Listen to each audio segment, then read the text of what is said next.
Good day sa ating lahat. Meron tayo itong 6 na CKP sensor for Aerox version 2. Ayan. So, testing muna natin gamit yung ating Smart Fi bago natin ipadala sa client. Okay? So, gamit yung ating Smart Fi module 2. So, buksan ko muna itong mga plastic and then i-testing natin sa kanyang mga adapter. Okay? So, testing muna natin yung isa. Ito. Sulpak natin sa socket.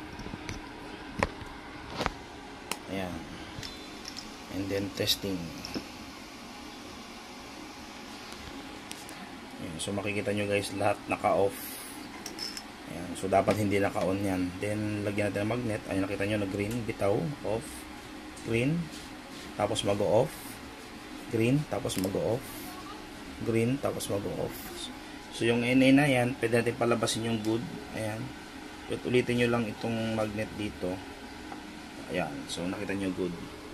So ibig sabihin good dito, tapos naka-off lahat. Ibig sabihin good yung ating CKP sensor na isa. So ganun yun lahat pagtetesting natin.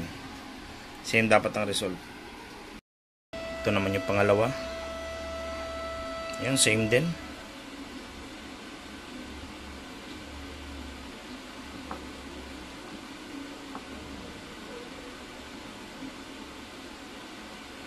Same din.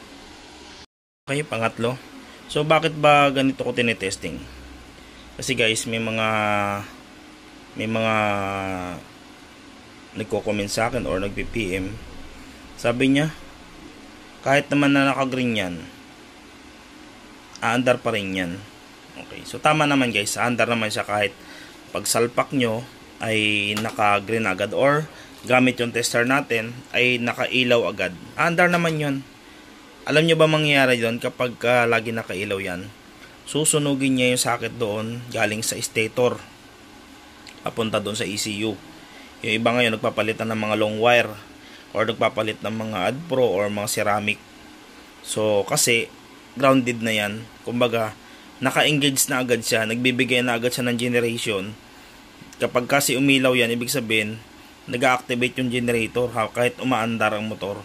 So magkakaroon ngayon ng init, iinit ngayon ang isa yung sa dahilan niya umiinit na socket, kaya nasusunog yung mga natin, socket doon sa stator.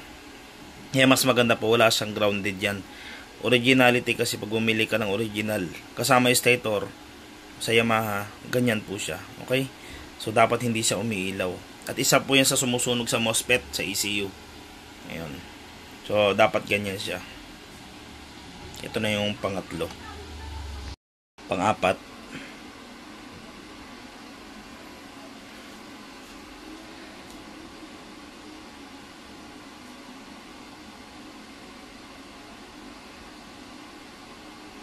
okay.